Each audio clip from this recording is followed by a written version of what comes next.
अस्सलाम वालेकुम। New BBC news के साथ राशिद खान आपकी खिदमत में हाजिर है। अच्छा जी, आज मैं मौजूद हूँ रंचोलैंड शीशा गली में और मेरा कब में ये एक ठेला नुमा चीज़ देख सकते हैं। यहाँ पर बट लगाया करते थे आज से 2 रोज़ कबल बाबर नामी शख्स, जिसको मंगल की सुबह 4 से 4:30 बजे के दरमियान अपने दोस्त के साथ वो जा रहे थे। आसिफ उनका दोस्त था, उनके साथ वो जा रहे थे जानवर लेने के लिए, तो उनको पुलिस ने जो है वो इनकाउंटर में मार दिया। तो मज़ीद आगे चल के मैं आपको उनके घर वालों से भी बात करवाता हूँ और आसिफ के घर वालों से बात करेंगे और आया देखते हैं कि वो दहशतगर्द थे, डाकू थे, डकैत थे, ये आम एक शहरी थे। तो हमारे साथ रहिए, मैं आगे चल के आपको उनके घर वालों से बात करवाता हूँ। अच्छा जी, बिल्कुल मैं इस वक्त पहुँच चुका हूँ। जो आसिफ नामी शख्स है, जिसको पुलिस वालों ने डकैत जाहिर करके मंगल की सुबह 4:30 बजे के दरमियान जो उसको मारा है, ये मेरा कब में अगर मेरा कैमरामैन आपको दिखाया, ये पूरी बिल्डिंग ये आसिफ नामी शख्स की है और शीशे का उसका कारोबार था। मज़ीद आगे चल के मैं आपको उसकी शॉप्स वगैरह भी दिखाऊंगा, उनकी दुकानें भी दिखाऊंगा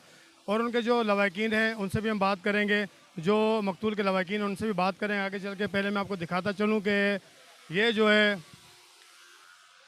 ना आसिफ नामी शख्स जिसको मार दिया गया है पुलिस वालों ने, ये शो करके कि ये डकैत हैं। एक शॉप इनकी ये है और इसी तरह जो है ये पूरी शॉप असल में उन्हीं की है, लेकिन जो खुद वो कारोबार करते थे वो इनकी एक शॉप ये है और एक शॉप जो है ना ये आगे चल के मैं आपको दिखाता हूँ। ये देखें, एक शॉप इनकी ये है,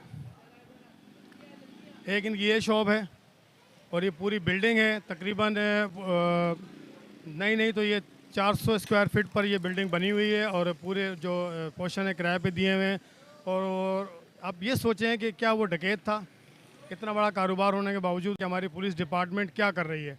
तो मज़ीद इसी तरह जो यहाँ पर दुकानदार हैं उनसे भी बात करेंगे और जो मकतूल के लवाकिन हैं उनसे भी बात करेंगे कि उनका क्या कहना है। मज़ीद आगे चलते हैं, लवाकिन के घर वालों से बात करते हैं। जी बिल्कुल नाज़रीन, इस वक्त तो मेरे साथ आसिफ मकतूल जो आसिफ है उसके भाई फ़रीद मेरे साथ मौजूद है। उनसे पूछते हैं कि आया कि आसिफ कितने अरसे से यहाँ पर रिहाइश पजीर था और कितने अरसे से कारोबार कर रहा था। मज़ीद मालूमात लेते हैं हम उनके बड़े भाई हैं फ़रीद, उनसे पूछते हैं।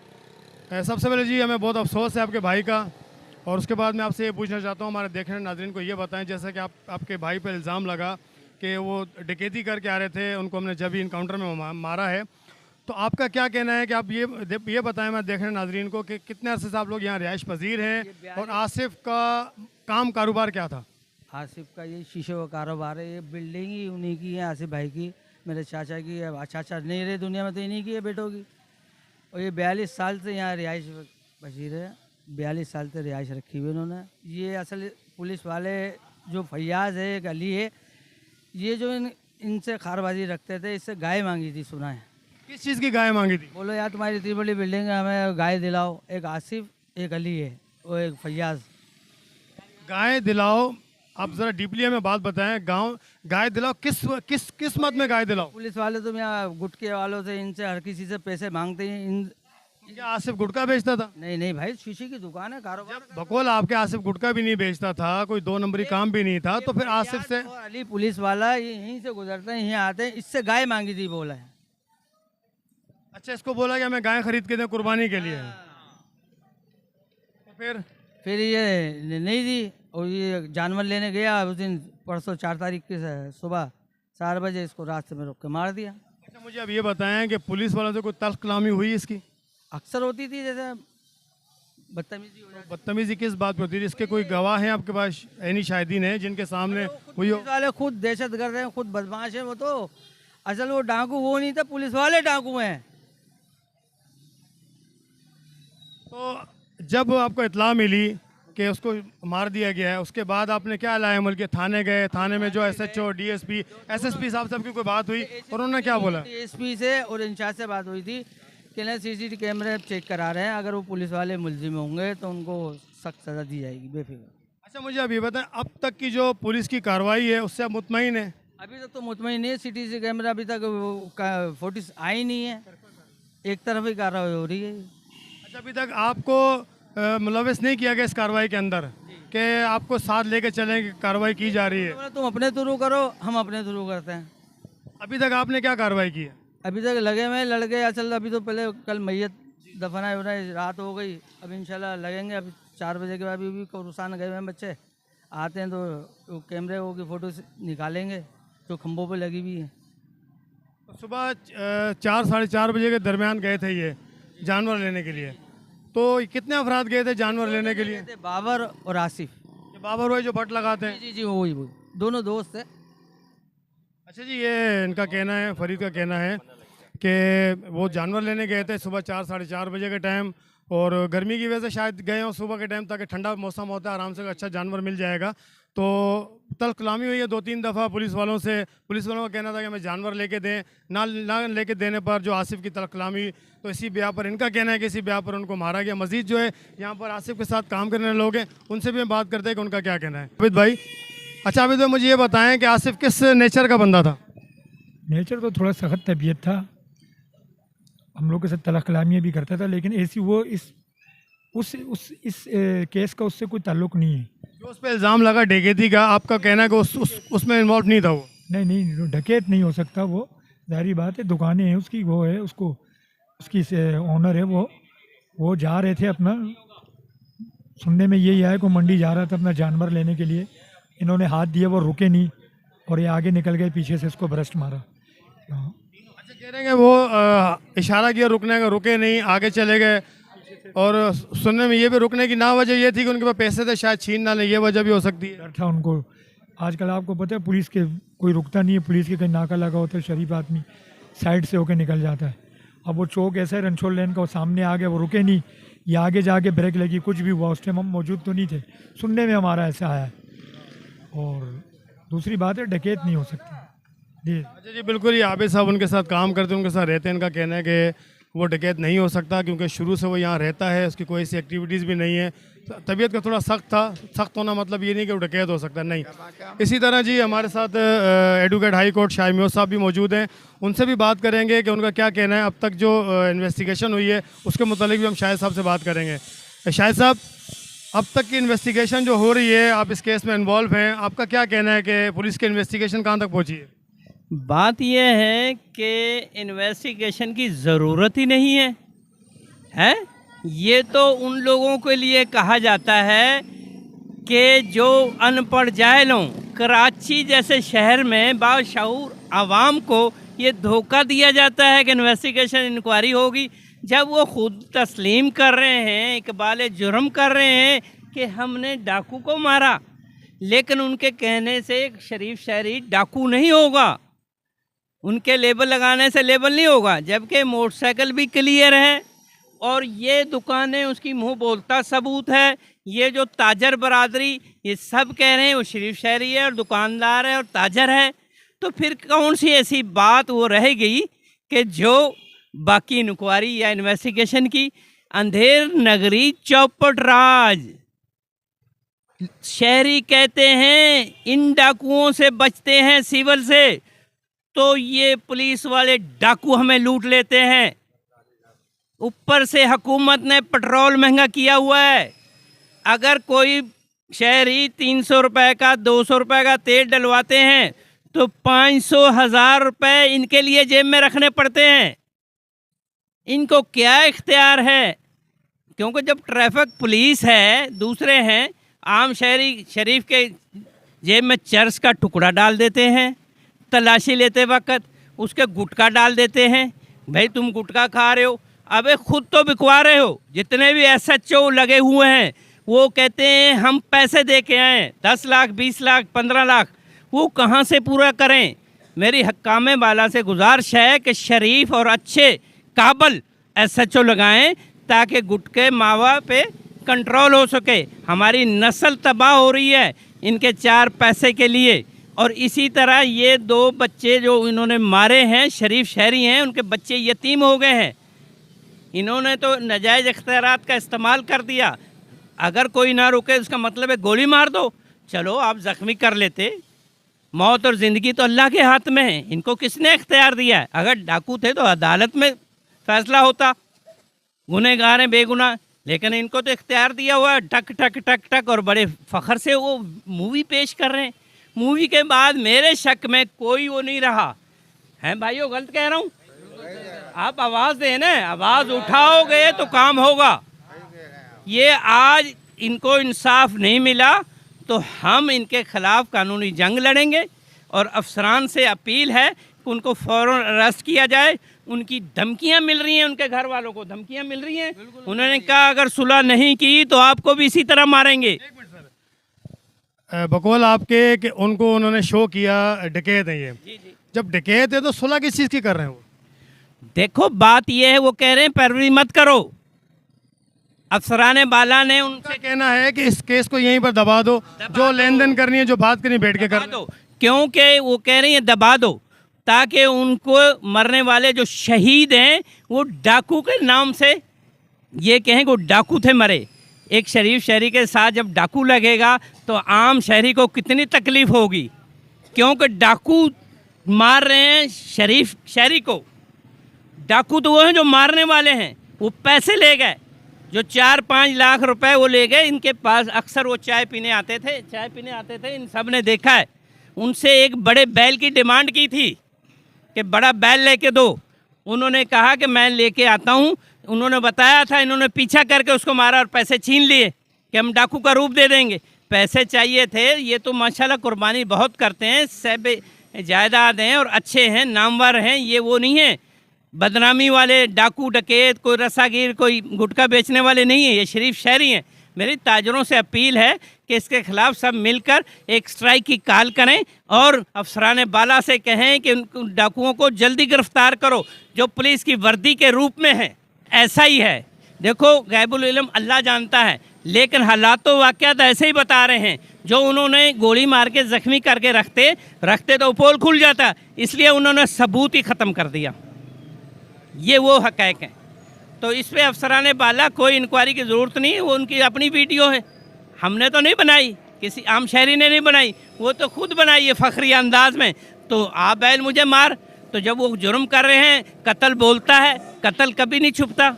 एक कत्ल पूरी इंसानियत का कत्ल है। और मैं सबसे गुजारिश करूँगा कि कोई पैसों की खातर किसी की इंसानी की जान ना ले। डाकुओं से भी रिक्वेस्ट करूँगा, पुलिस से भी रिक्वेस्ट करूँगा कि आप चंद टकों के लिए किसी की जान मत लें। बच्चे यतीम हो जाते हैं, बीवी बेवा हो जाती है, और जब यतीम और बेवा की ज़िंदगी गुजारो, आजकल के दौर में गुजर बसर होता है तो बहुत मुश्किल है। इस महंगाई के दौर में आजकल इतनी ज़ुबान बाहर निकली होती है हर किसी की। क्यों कि क्या करेंगे, खाने को नहीं है, पीने को नहीं है, फ्रूट तो देख सकते हैं, ख़रीद नहीं सकता गरीब आवाम। खुदा के लिए खौफ करो, इस आवाम पर रहम करो। अल्लाह ताला फरमाता है, ऐ ज़मीन वालों तुम ज़मीन वालों पर रहम करो, अल्लाह आप पे रहम करेगा। मेरी दरख्वास्त है इंसाफ दिया जाए और उनको इंसाफ के कटहरे में ला के कड़ी से कड़ी सज़ा दी जाए। अच्छा मेयर साहब, एज अ वकील होने के नाते, हाई कोर्ट के वकील हैं, जो अगर ये केस करते हैं, मकतूल के जो लवाकिन अगर केस करते हैं, तो सामने जो सरकारी जो मुलाजमीन हैं उनके ऊपर कौन कौन सी सेक्शन लग सकती है 302 के अलावा? ये 302 है, क्योंकि उन्होंने क्लियर कट उनको गोलियों से मारा है और इसमें उनकी तादाद ज़्यादा है तो 34 लगेगी। 302 बटा 34। जी जी। इसके अलावा और कोई सेक्शन नहीं लगेगी? इसके अलावा जो पैसे लूटे हैं वो डकैती है, उसमें यह है कि 397 हाँ और 302। जी बिल्कुल नाज़रीन, इसी तरह हमारे साथ एक और सीनियर सहाफ़ी मौजूद हैं, रुस्तम कादरी साहब। उनसे भी बात करेंगे उनका क्या कहना है इस केस के मुतालिक। कादरी साहब, आपने भी बहुत सारे केसेस देखे होंगे, इस केस के हवाले से आपका क्या मौक़िफ़ है, क्या कहना चाहते हैं आप? बिस्मिल्लाहिर्रहमानिर्रहीम। सबसे पहले तो मैं आपका BBC आपका जो चैनल है उसका मशकूर हूँ कि आपने मुझे इस मौका पर बात करने का मौका दिया। और ये बड़ा बहीमाना वाक़या हुआ है शहर के अंदर, जिसकी जितनी भी मजम्मत करें हम वो कम है। और मैं बीइंग पाकिस्तान मेवाती तहरीक मेवात जो है उसके सीनियर नायब सदर की हैसियत से यहाँ आज अपनी बिरादरी के साथ उनके गम में शरीक होने यहाँ आया हूँ। ये जो बच्चे हैं आसिफ और बाबिर, जिनकी शहादत है, इसके पीछे लामाला एक कहानी है पूरी।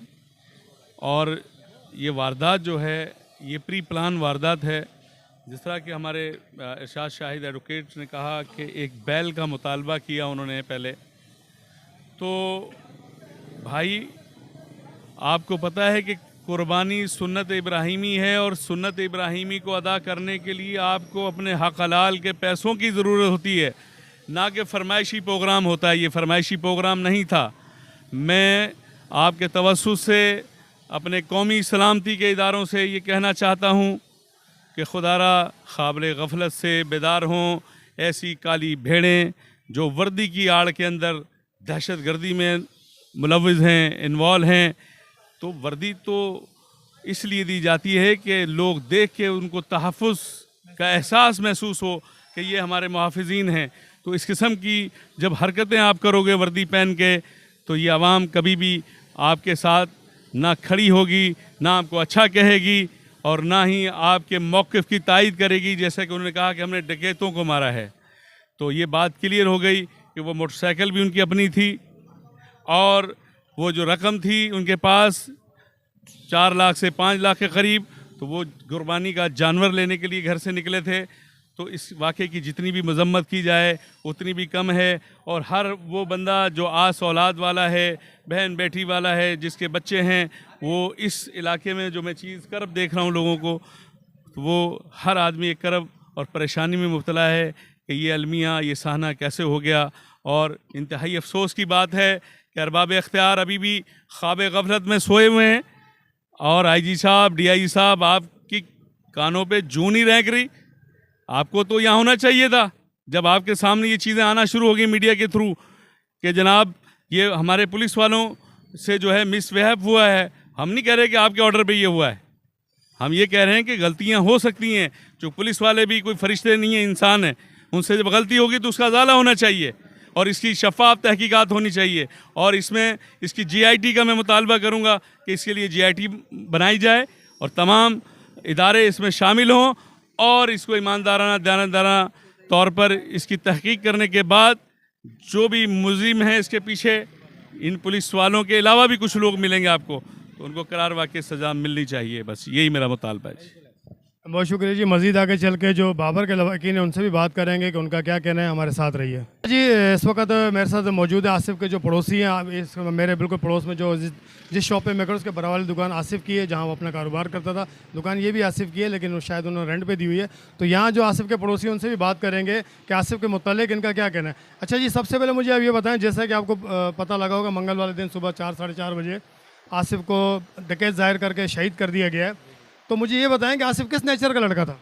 अस्सलाम वालेकुम। आसिफ भाई शरीफ आदमी था, उसको अपना कारोबार करता था। बस यहाँ पर कभी सलाम दो होती थी हमारी, बाकी लेना देना कुछ नहीं था, अपने काम से काम रखता था।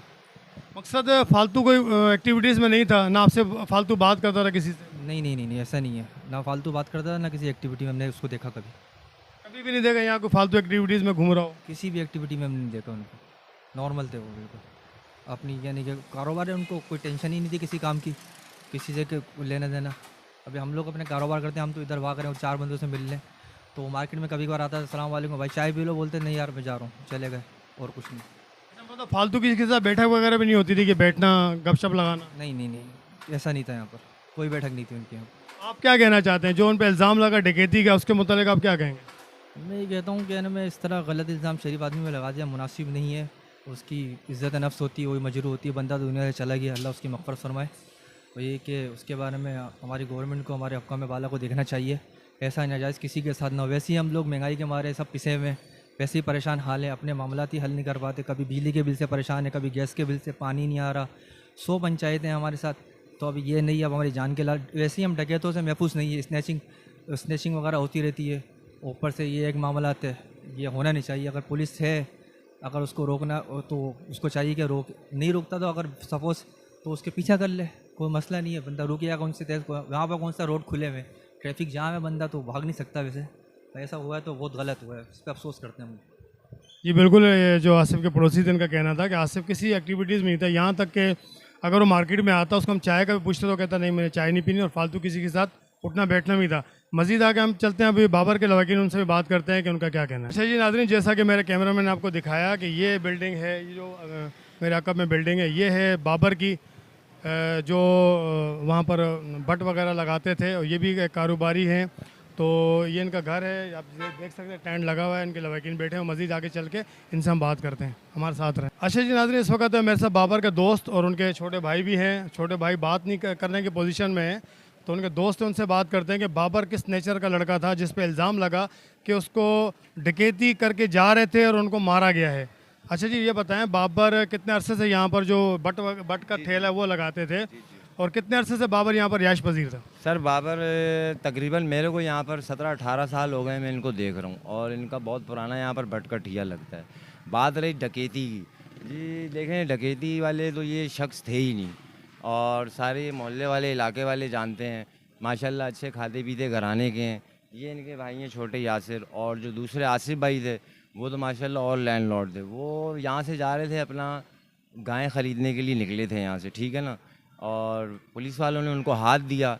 तो मामूल की बात है कि पैसे भी थे, इस वजह से रुके भी नहीं। तो रुके नहीं तो उस पर जो हमारे सुनने में आया कि उन्होंने उन पर फायर वायर की और फिर उन पर ये इल्ज़ाम लगा दिया कि जी डकैत थे। ये तो आपको पूरा इलाका जो है गवाही दे सकता है जी किसी कोई क्रिमिनल रिकॉर्ड नहीं है उनका, कोई एफआईआर नहीं है, ठीक है। और बनेचर बहुत अच्छे इंसान थे दोनों ही, जी हाँ। बाकी ये है कि एफ जो होता है वो हर इंसान के अंदर होता है। एडिक्ट वगैरह थे, कभी कभी ड्रिंक वगैरह ये वो कर लेना, इसमें कोई मैं ढकी छुपी बात नहीं करूँगा, जो है वो है। बाकी ये जो कहना कि डकैत थे, मैं इसका साफ कंडेम करता हूँ, और बिल्कुल सख्त से सख्त कानूनी कार्रवाई करनी चाहिए, और बहुत नाइंसाफ़ी हुई है। अच्छा, अभी तक जो उनकी फैमिली है बाबर की, उन्होंने कोई कानूनी कार्रवाई की है या उनका इरादा है कि आगे चल के पुलिस वालों के खिलाफ कानूनी कार्रवाई करेंगे? देखें ना, बात ये है कि उनके वालिद साहब खुद पैरालाइज हैं, ठीक है ना, और दूसरा ये है कि इनकी खुद की तबीयत ठीक नहीं, ये एडमिट थे हॉस्पिटल में, ठीक है ना, ये वहाँ से आए हैं, और पीछे कोई है नहीं भाई वगैरह के जो कानूनी कार्रवाई वगैरह करे। वालदा भी बीमार हैं, वालिद साहब वो बीमार हैं। ये तो हमारे कानूनी इदारे हैं जो इतनी जो बनी हुई हैं, NGOs वगैरह बनी हुई हैं, और लॉयर्स की बनी हुई है कम्युनिटी वगैरह, वो अगर चाहें जैसे आप हजरात हैं तो कर सकते हैं, बिल्कुल क्यों नहीं कर सकते। अच्छा, अभी तक जो इनकी फैमिली है, जो आला पुलिस अफसरान के साथ इनकी मीटिंग हुई है, एक मीटिंग भी हुई है इनकी, उसकी कोई इत्तला है आपके पास कि उन्होंने क्या इनको बताया कि आगे किस तरह इनकी कार्रवाई को लेकर चलेंगे? सर मुझे तो ये है कि कल आए थे राव साहब कोई वकील, तो मैंने बयान दिया था, वो उन्होंने IG की स्लाइड पर चलाई थी कि मुझे आज लोगों ने बताया कि जी वो आपकी जो बयान था वो IG ऑफिस में मतलब उनकी ID पर चल रहा है। तो उसमें भी मैंने यही कहा था, पुरजोर अपील की थी उनसे कि जी, और माशाल्लाह मेरे खुद भाई जो हैं वो ऑनेस्टेबल पुलिस ऑफिसर हैं, SHO हैं, और पुलिस को आर्डर नहीं है स्ट्रेट फायर करने का। 125 पर थे वो, 125 से वो जाके कवर कर सकते थे, देखे कवर कर सकते थे, या दूसरे उनको दूसरा सुबह का टाइम था, रोड पे इतना रश भी सन्नाटा होता है, बिल्कुल पकड़ सकते थे। समझ में नहीं आया कि ये इन्होंने किया क्या, या वो बहुत ज़्यादा बहादुर बनने की कोशिश कर रहे हैं नए नए। मैं तो यही कहूँगा कि आम सिटीज़न का काम है, पुलिस वालों की जिम्मेदारी है कि उनकी हिफाजत करना। डकैत भी हो, मैं ये कहता हूँ कि उसको भी मारने का आर्डर नहीं है हैं। ये तो जी, मज़ीद जो बाबर के जो लवाकिन हैं, दोस्त हैं, उनसे भी बात करेंगे कि उनका बाबर के हवाले से क्या कहना है। सबसे आखिर में आसिफ भाई के एक बड़े भाई हमारे साथ खड़े हैं, उनसे भी बात करते हैं कि आसिफ भाई किस नेचर के थे और कब गए, और आपसे लास्ट टाइम उनकी क्या बात हुई। अच्छा आसिफ, जब यहाँ से जानवर लेने जा रहे थे लास्ट टाइम, आपकी उनसे क्या बात हुई?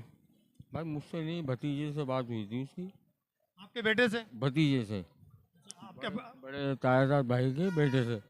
तो उसने मुझे बताया, बोला चाचा वो बोल रहा था कि मैं जानवर लेने जा रहा हूँ। उसने भतीजे ने हमारे कहा कि इतने सारे पैसे हैं, सारे मत लेके जाओ, थोड़े ले जाओ, पसंद आ जाए तो एडवांस दे देना, बाकी बाद में ले चलेंगे।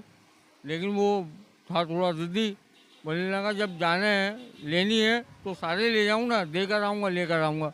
तो भाई वो निकला कोई यहाँ से तकरीबन 11 साढ़े 11 बजे के करीब, बकौल मोहल्ले वालों के, रात को 11 साढ़े 11 बजे खाना वाना अपना खा पी के वो दो दोस्त थे, बाबर और ये आसिफ, वापसी उनकी हो रही थी 4 सवा 4 बजे।